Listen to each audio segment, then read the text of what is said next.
Hey Mower Nuts, Mower Mike here at Texas HQ. Today I've got a treat for you. I've got the Texas HQ official lawnmower here, which is a Cub Cadet professional 60-inch Zeroturn. This is what I mow my yard with, and we're doing a little maintenance on it. Now it's got the FH Kawasaki motor, which is very common on the upper scale lawnmowers out there, and especially the Zeroturns or the professional John Deeres.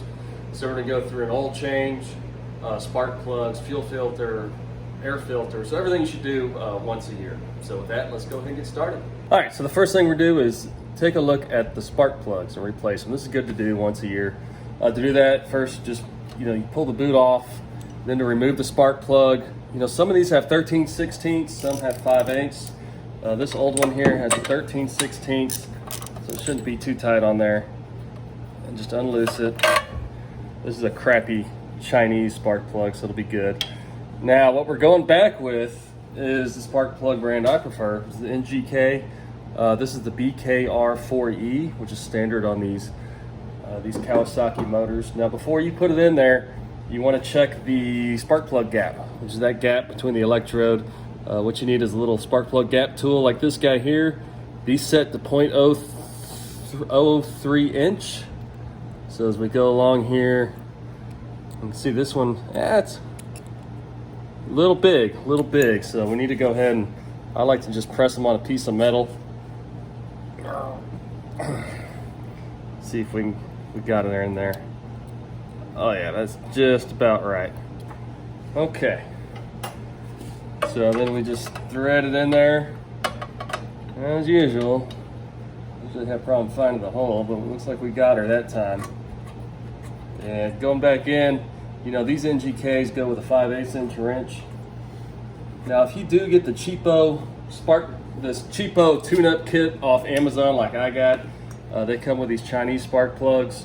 I always like to change them out with these NGKs. They're only about $3 a pop. Well worth it. Now, when you go back in there, the rating is 16 foot-pounds. So a lot of times I can just wing it here. Well, if you go right, it helps. Righty-tighty, lefty-loosey.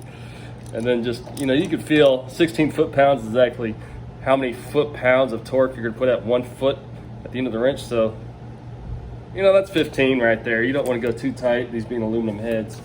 And you just pop it back on. And then you do the same thing with the other side. And we'll move on to the air filter. Okay, we'll move on to the air filter. As you can see, yes, this lawnmower did come with a super cool sticker. Guy was obviously very proud about a Zeroturn, probably the most expensive thing he owned. So what we're going to do is take off the air filter. There's just these two bolts here. Unscrew them, pops off. And you pull that air filter off. You can see, make sure you get the right one. This one I just replaced last mowing season. Oh no, I got a problem here. Look at that. The one off the Amazon kit for this motor is the wrong dang air filter. So guys, these Amazon kits are dangerous. Honestly, I wouldn't even go with them. Just there's an official tune-up kit you can get on. I'll post the number of Kawasaki, and I'll post all the right numbers. But as you can see, the Amazon $15 kits aren't the way to go. So what I'm gonna do with this guy, I'm gonna blow it off and put it back on. It looks like the actual element's pretty good, but I'll just blow off the foam, which you can do too if you don't have one.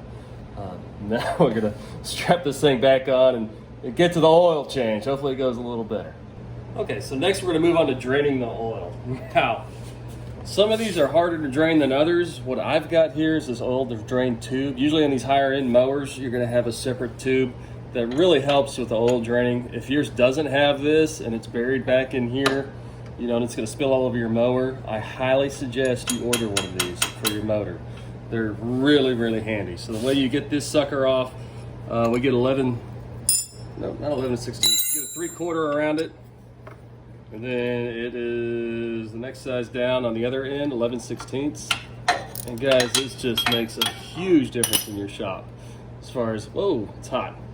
Because I did warm it up a little bit beforehand. I always like warming these engines up just a touch.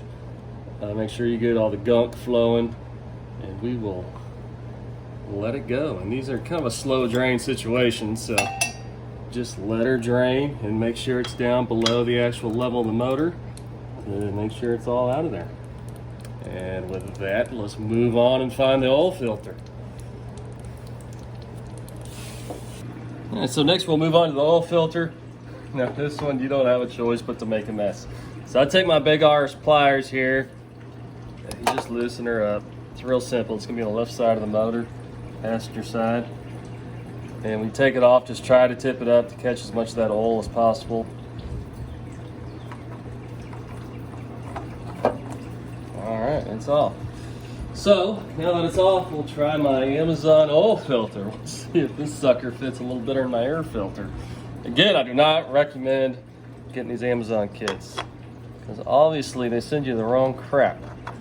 So it looks like she's going on there pretty good. It's definitely a smaller filter than what should be on there, but it should work for a season. And what you want to do, you want to tighten it up, hand tight.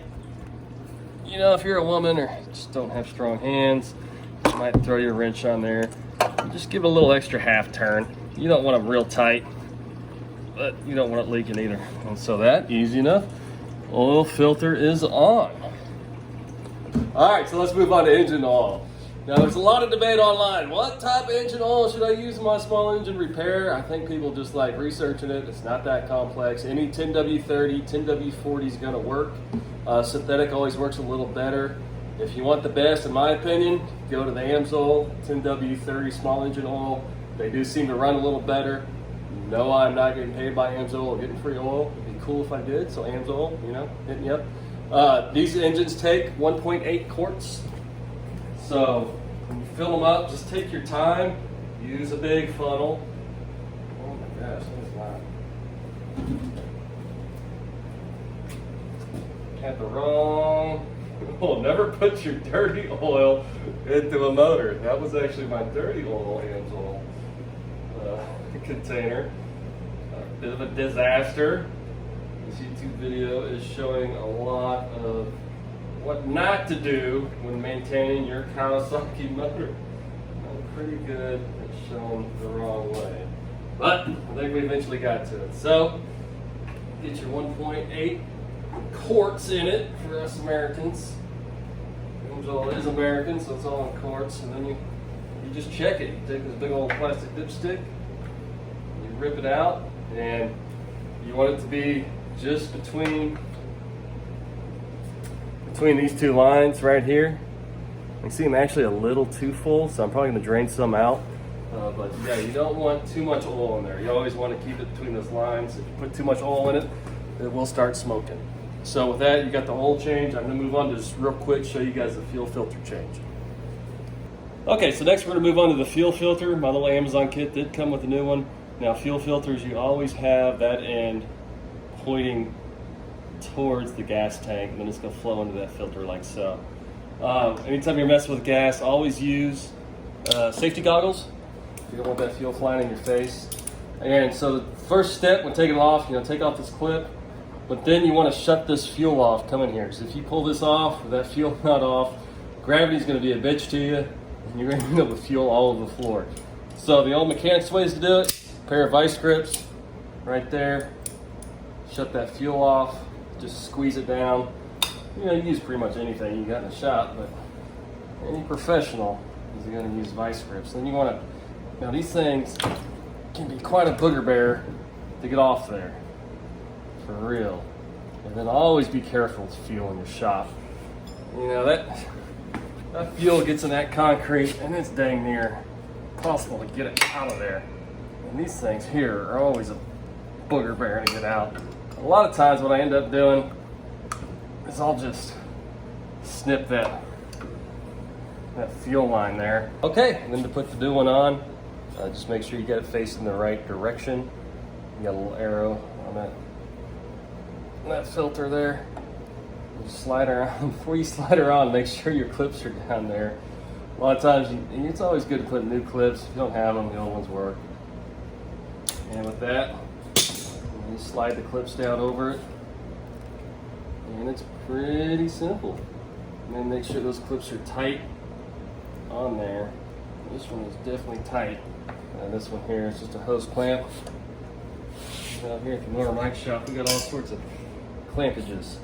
Alright, Mower nuts. Now we've got a new fuel filter, we've got new fresh oil, new oil filter, we got a freaking air filter, We got fresh spark plugs.